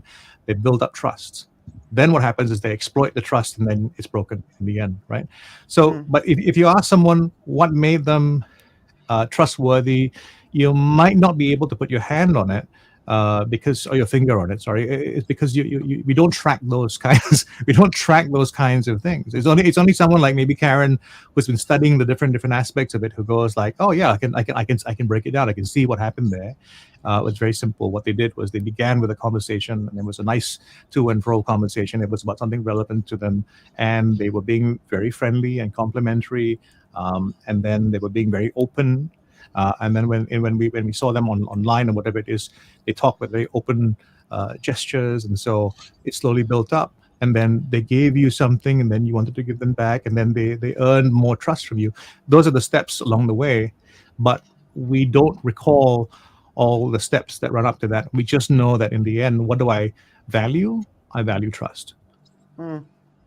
And Joe, you hit the nail on the head, because you see, a lot of people, we do it so intuitively, we don't even break down how we're influencing. So you're right. I think a lot of the clarity is, when people start to break down, how am I influencing the other person, then you can start applying it in more areas in your life. So absolutely, I think that clarity is what people don't really break it down. Yeah, Andrea. I wanted to take it in another direction as well, because people like you, people like them. That comment, yep. Right? So Karen, and we've had a conversation about this, right? So we're talking about the climate crisis. So I can talk about it all I like, but my audience is limited to the people that I can actually reach. So one of the things that I've been very aware of for a long time is if it's just me and people that look like me, we're not going to achieve what we need to achieve, right? So I've talked to Karen about how do we get people in Singapore, how do we recruit people in Singapore to start talking about it, because they can reach their families and their communities and being a ripple maker. So having influence isn't always about you. It's actually having the power to build community, to create more ripples, which creates more awareness and more change. And I think that's another really important part of influence too, right? That's why I'm happy that the UN has reached out to, Blackpink, this Korean girl band, and they made them the global ambassadors of climate change. And which is great because, interestingly enough, they didn't get a lot of views with all the other videos, but when the girl band posted this, it went viral. I mean, it had like 10 million views. So I think it's important to really get as many diverse voices so that people could relate. So absolutely, we should not just focus on people in our echo chamber. Yeah. So what would your suggestion be to increase that circle, to increase the influence that this show, for example, has? I mean, because I mean, what Andrea's doing is, like she said, she's got the information is there. It's just people are putting their head in the sand, deliberately or by virtue of the fact that they're busy, and it's not good news. Yeah, I think this is a problem that we're all cracking. Number one, I have to acknowledge that just by having this show and having three of you who are so different on it, and inviting people to come on, I mean, a lot of time the tipping point doesn't get reached after a much longer runway. So I do see it coming. I do think that just continuing, but getting, helping people to take more ownership. I think what's happening is that a lot of people are still waiting. If you're an individual, you're waiting for the governments to do something. And if you're the government, you're waiting for the businesses to do something. So I think we need to realize we do not have the luxury of having one sector to do. I mean, it's a government, it's an individual, it's a political thing, it's a business thing. So I think we need to reach out as much as we can and start helping people to take more ownership. So one of the things, I mean, my company, Influence Solutions, we have sustainability is one of our main things. And when the team gathered last year, we were thinking that, how can we really make a difference? And that is when we decided, right, the only way we can make people care is if they lived through hell. They live through what it would be like if we do not meet our targets and 2050 is going to be like Mad Max, which is not too far off, right? I don't think it's 2050 anymore. I honestly I don't agree. think, I agree. It's going to be much it's shorter. coming. Yeah. Yeah. I think it's coming. So people need to, you see, we are still going back to business. And when we started kind of running, we had our virtual team bonding, the License to Thrill thing, where we actually put people into the future and then allowed them a second chance to say, what are you going to do different to avoid this? Far more people actually left with very concrete actions. But we are still too small. I think we need to involve the media, we need to involve Hollywood, we need to involve story makers to make this into a living reality. I think right now it's still very distant. But Tim, your question is golden. That is a question we need to put in front of us every day. But I'm curious, what do you all think? Well, I think what you should do when you get a chance, everybody, is read about Vladislav Surkov that I posted a while ago. Just go search him out. And he's done a lot of that stuff, for and on behalf of Russia and Putin, because that's the kind of thing. I mean, if you think about Putin in terms of what he was when he first came out, not a very likable guy, not very attractive, not very charismatic, sort of described as an awkward, bad public speaker, with just a reputation for being a KGB agent. That was kind of how he began. And I've been singing this particular hymn or this particular song for the longest time, right? It's about the artists, and he is an artist. The guy who created this is an artist, and artists, artists work on triggering emotional responses. They make you feel, and that's what it is about. So whether or not it's a benevolent action that's being taken, that's kind of beside the point. But that's what they need. That's the currency for them. It's to not just put out information, but it's to cause you to feel a certain way, a certain reaction. So I've got three solutions then. First of all, solution number one. The problem with artists, by the way, Joe, is that they're creatives, and creatives leave everything till the last minute before delivering their brilliance, and we might not have the time to do that. Okay, so there's two things. Well, three things. One is we can hire this fellow. What's his name again? Vladislav Surkov. Surkov. Okay, so the world needs to hire him to get on the climate change thing, even though everyone hates him at the moment, or whatever. And then so that's number one. Number two, we can get Joe's shirt off and put him on a horse. I think that might. You mean this one?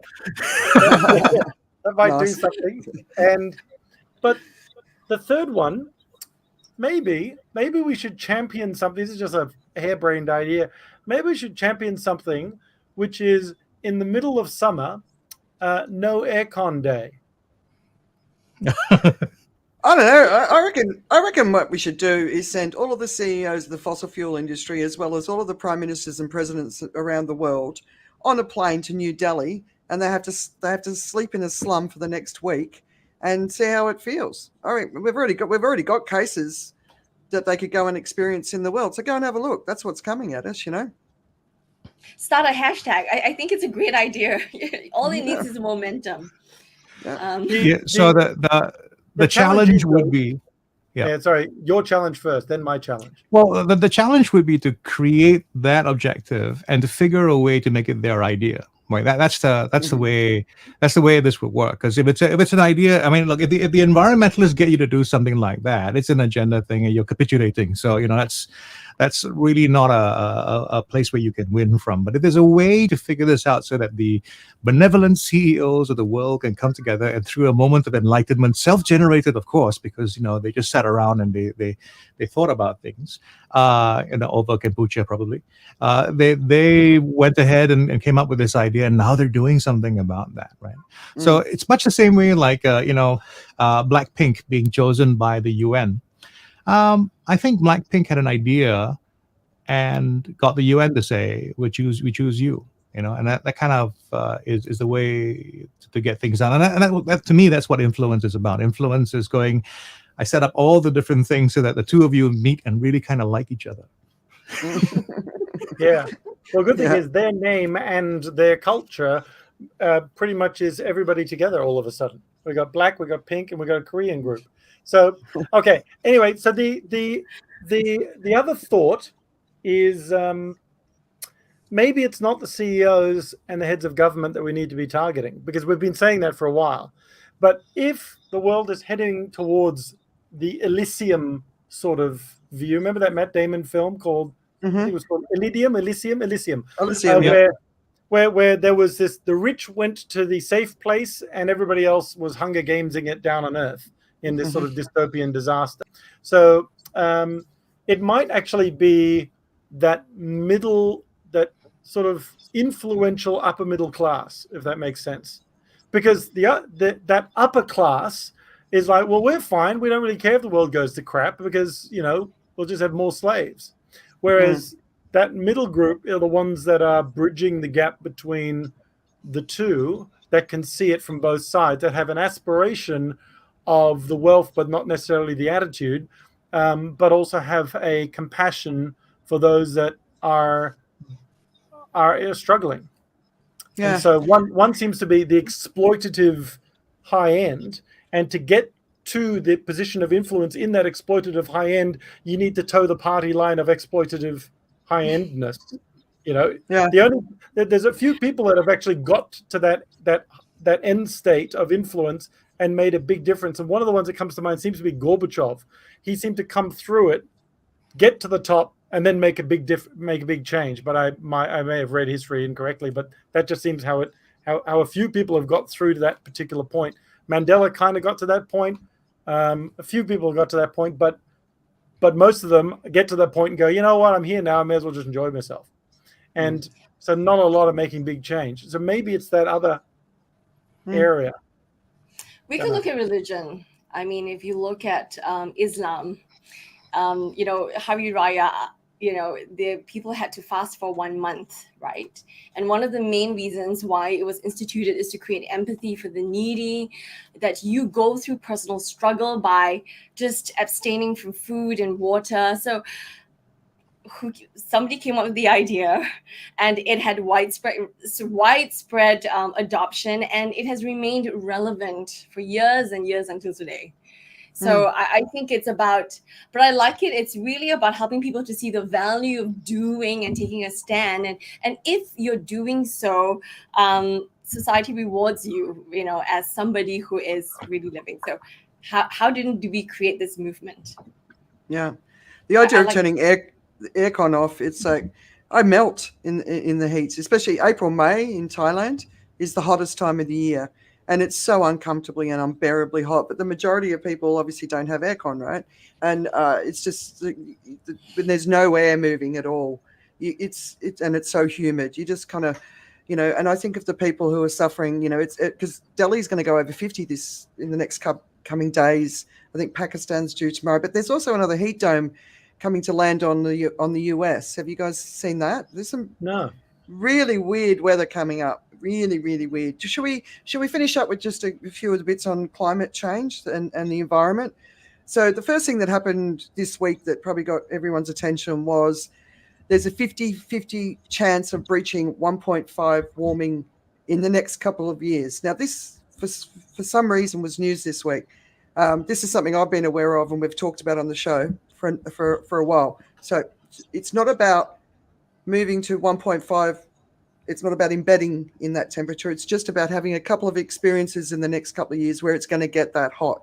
And even a short term, I mean, we're seeing major bleachings of the Great Barrier Reef right now, right?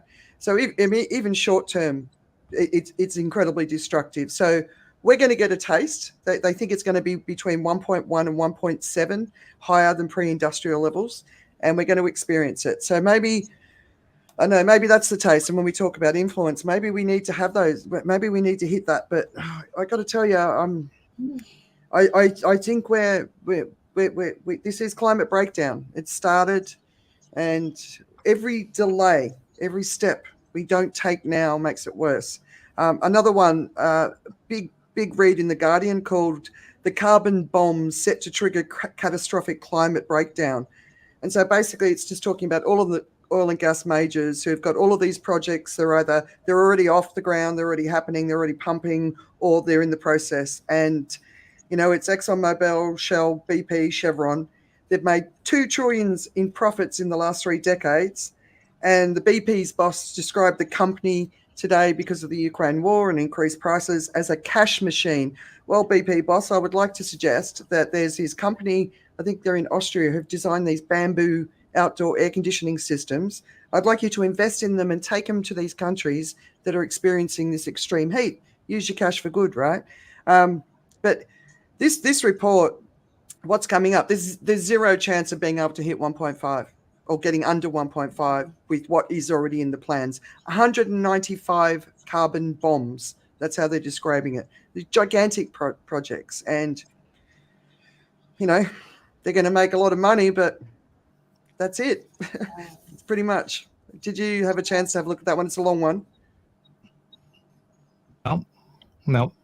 So this is the thing that I I was talking about earlier about the important thing to stay away from is the sense that nothing can happen, that it doesn't make a difference. And it's used to great effect in politics, but it shouldn't happen to something as important as climate change. I think the important thing is people have to be on board, going that yes, it does make a difference. And I've been on a diet myself, and I kind of see a parallel, and that's only because I'm so much of an egomaniac that I can take the world's problems and translate it to my trying to lose weight. But when you step on a weighing machine and you go like, I've lost 200 grams, that can give you that same sort of feeling where you go like, I've done all this crazy stuff this past week, and all that's happened is that. And it can feel a lot like that, I think, with the environment, right? And so we talk about numbers, and the problem right now really is we're using too small a number, because when you say 1.5 degrees, it really doesn't seem like a big number, right? If we could figure a way of changing the unit of measurement, and we're going to say like from this year to next year, we're gonna have an increase of 1,497 millikilos or whatever, some term that is larger sounding and more attention grabbing, then I think it makes a difference. Right now we're using standards that make things seem, like I think we were talking about the anaconda and the water pig last week, right? If it doesn't seem large enough, a big enough movement, our brains go like, oh, okay, not much. 1.5 degrees. I mean, seriously, it's the kind of thing that you look at your remote control and go like, oh, it's just feeling a bit warm right now. I'm just gonna put it up by 1 or 2 degrees. You don't feel that in relative terms, right? And I think what we need to is try and translate that, try and figure a way to translate that, so that when someone sees 1.5 degrees, they feel it in much more dramatic, in a much more dramatic way. I don't know. I reckon the charts that are showing the rising heat, we've hit the highest ever recorded level of CO2 in human history. People are living through the impacts of what 1.1, 1.2 is. They certainly know that 1.5 isn't going to be pretty, and it's like I don't know how much more proof. So another paper is called the Apocalypse Papers. Scientists call for paradigm shift as biodiversity loss worsens. And this is in Inside Climate News. And what's amazing about this article is it's just links to all of these research papers, which include cacti are suffering catastrophic loss. Who would have thought in the heat? We've talked about the insects collapse that's going on. So that's a really, really amazing piece. And of course, we've got the India-Pakistan heat wave. We've seen now 6 round of floods in Australia. New Mexico's got this incredible wildfire going off. Of course, we're paying attention to the one in Orange County in California because millionaires' houses are being burnt. At the same time, the California Reservoir, the state's 2 largest, are already basically at critically low levels. And we're not even... And then one of the scientists is saying the rate of warming could double in the next 25 years. So the rate of global warming during the next 25 years could be double what it was in the previous 50. So that's well into the 3.2, 3.5 sort of territory. It's like, this is all happening really fast now. And what we've got to do is every single one of us has got to do everything we can to clean up our own lives, and be influential wherever we can be, whether it's the companies we work for, in how we vote, in talking to politicians. But, you know, and we've got to spread the word, and we need as many people on board doing it as possible. I mean, have you seen the famines that are going on around the world? I mean, East Africa is basically in serious risk of famine. And we know about the fertilizers causing, you know, global food security risks. The war in Ukraine is having a big issue on food things. Even in Breitbart, they're talking about the global food crisis over lack of rainfall. I mean, you know, even they're talking about it. France has just had some crop damage earlier in the year. Now they've got another whole round of damage coming. And what we've got to think about when this global famine really, really kicks off and takes off around the world is we've got reserves this year. Next year, we won't. You know, so this is the escalation. You know, that we're why can't we pay attention to it? I'm terrified for the people in the world. You know, like I'm going to be all right. I'm still going to be able to afford food. I won't have as many choices. You know, it's going to be more expensive, but millions and millions of people starving to death on our doorstep, and all we're being asked to do is to shrink our lifestyles, stop having such a big impact on the planet. And people don't want to hear it. They don't want to listen to it. And it's like, and there is joy in changing your life. There is so much joy. I can't tell you, you know, it's the load is lighter. You don't, Absolutely. You're not running after stuff anymore. There's a freedom. Pointless. There's such a freedom in it. And it's a really positive turn if you can start to recognize it and start moving forward and at least clean up your own life, you know, and minimize. So, it sounds to me like the global narrative of earn more, get bigger, bigger house, bigger car, bigger this, bigger that, whatever it is, that bigger, more, bigger, you know, beat the neighbors sort of thing, is the wrong narrative. Yeah. And every single industry, right? And so this is one of the things that concerns me, right? So the World Bank recently said, you know, we've got to completely restructure completely. We were talking that a few weeks ago, right? An amazing piece of writing and recognition. But then all these other industries, they're not having the conversations like, okay, air travel. Here's a really good one. I've got a lot of friends who are feeling very guilty about getting on planes to go home and visit their family. And they have family they haven't seen for 3 years, right? So I've basically been doing some research and I'm going to share it with my friends. I'm taking the boys to Europe for the summer and I'm going to plant 1,000 trees through B1G1 to compensate for my impact, right?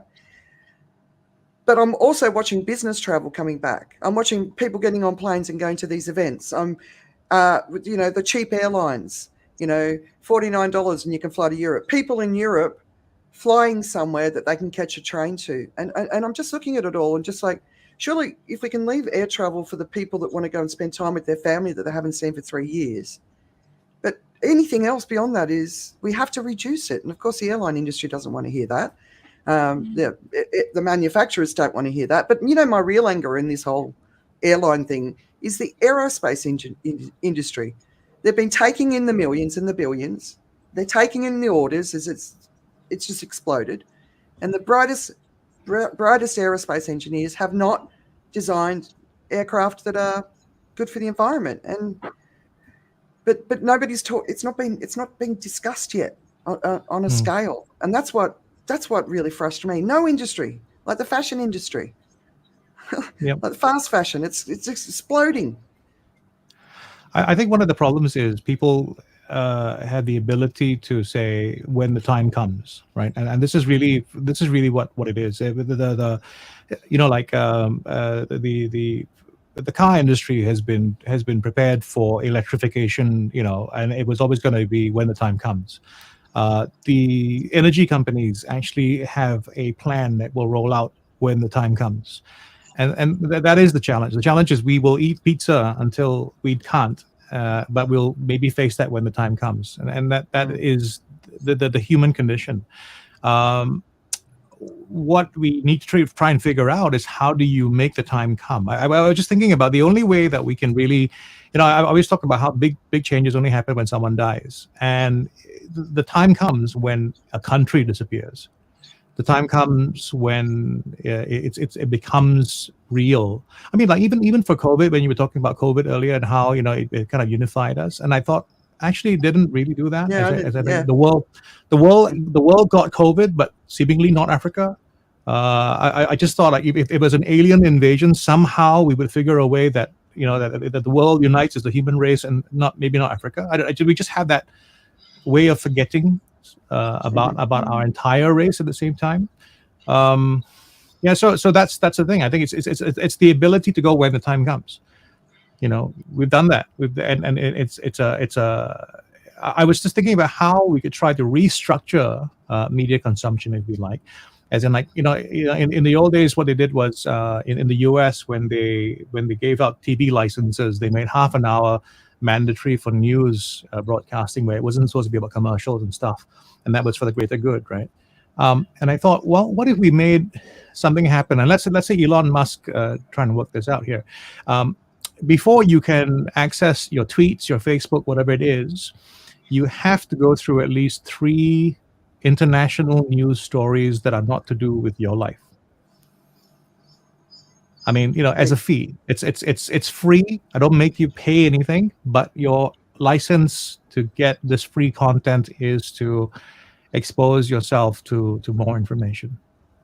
Yeah, we got something like that, because the information problem is a huge part of the problem, a massive part of the problem. But the time has come.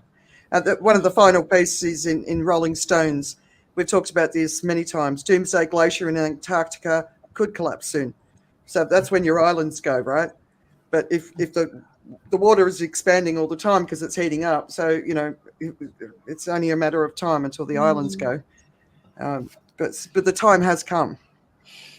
Yeah, I think the time has come to go on, Joe. No, it's also what we do. We do have, and I know that I've been always a champion about how we do handle things. Like even Singapore's doing what it can to prepare. But what it's doing is, instead of trying to change the world, it is prepared so that when the time comes, we're not going to be affected by it as much. I think Lee Hsien Loong is a very big global influencer when it comes to the climate crisis. And I think he is listened to and respected around the world. So I think he's doing more than just taking care of Singapore. He's definitely got the eye is on Singapore, but the message is actually out there in the world. And I think he's one of the leaders I admire the most in this fight, because his credibility is very high. Yeah. Well, he also said a couple of years ago in his National Day address that they need to understand it better. They need to mitigate what can happen with the risk with regards from Singapore perspective. But he also said Singapore needs to get our own house in order so that when we tell other people what they should be doing, we're leading by example. Yeah. It's not about just going, you guys should be doing this, which is what Andrea's been saying with regards, we each of us as individuals also need to do the same thing. Get our own house in order so that we're also sharing with others, or do what we can. Even if it's just starting to do something, to do what we can. Like Karen, you were saying, Karen? Yeah, no, I was just building upon what you all were saying about the time comes. And I mean, 2 points, Singapore shows that if we want to display thought leadership, you can be small, but you can punch above your weight if you are able to shape the narrative. And I think the time has come for us to redefine what a good life is. And I think this is the power of social media. In fact, the glamour of travel was also manufactured. I mean, way back in the past, people didn't think they needed to travel in order to lead a good life. So now, it's about redefining social consciousness as a good life. And, for me, if I thought, if I made 3 changes, last year and this year, give up meat, and I stopped buying clothes, I started renting. And number 3, we just decided to give up our car.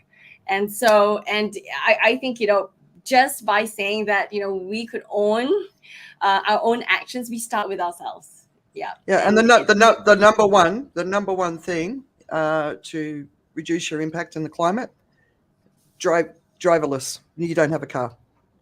That's so, number one. So if I can summarize what Karen just said and what Andrea just added to, we need to remove Joe's shirt and put him on a horse.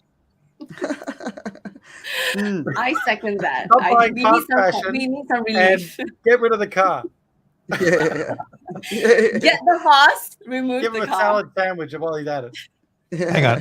It just sounded, if you think about it, the parallel is you're asking me to do a Putin. Yeah, Take exactly. off my shirt, get on a horse. Yeah, but it's putting yourself in the shoes of. Okay, never mind. Yep. Yeah. All right. Let's wrap it up. Unless there's anything else news-wise that you want to been capturing your attention. Anything you're watching, listening to, reading, being distracted by? Anything you want to pass on? Well, I'm just going to recommend, now that it's all there to be binged, the whole series, Ozarks. I don't know whether you've actually seen that. Jason Bateman does an incredible job. I mean, for those of you who think of Jason Bateman as a comedian, he's not a comedian. He's just known for his roles in comedy. But what a great show. It's just an amazing show that manages to wrap so much crime around a warm family life. It's almost like the Waltons done for today, and it sounds like a very bizarre treatment, a bizarre idea, but just try to imagine that if the Waltons were allowed to just air all their dirty laundry, and so they also like happen to be the Kardashians, is it? Or Waltons meet the Sopranos. A bit, yeah. Walton Sopranos. There you go. That's the kind of thing. And there's a little bit of that. So it's all that stuff. It's actually the better comparison is Little House on the Prairie with a little murder thrown in. Murder She Wrote. So Murder She Wrote on the Prairie. Nice. All right, Karen, what's keeping you distracted? I think we need a bit of positivity. I mean, I love the series. I'm watching the series on Netflix called Old Enough. You guys might have seen it. It's been running 30 years in Japan. You know, about little kids who manage to do things really independently. Yeah. And so I think it just shows that, you know, a lot of times our kids are smarter than they let on. We forget. And number two, we got to do it for the young ones. Okay, whatever that we're living for. Yeah. I've seen it. I haven't watched it yet, but Tim? Just about Old Enough. I recommend that one episode that they've used for the trailer. Go seek it out. It'll make you scream at the TV. A small Japanese boy tries to get all kinds of produce up and down this particular village, except it's a hilly village, and he's carrying apples. That's enough for you to know what's going to happen. Okay. All right. Sounds interesting. Tim?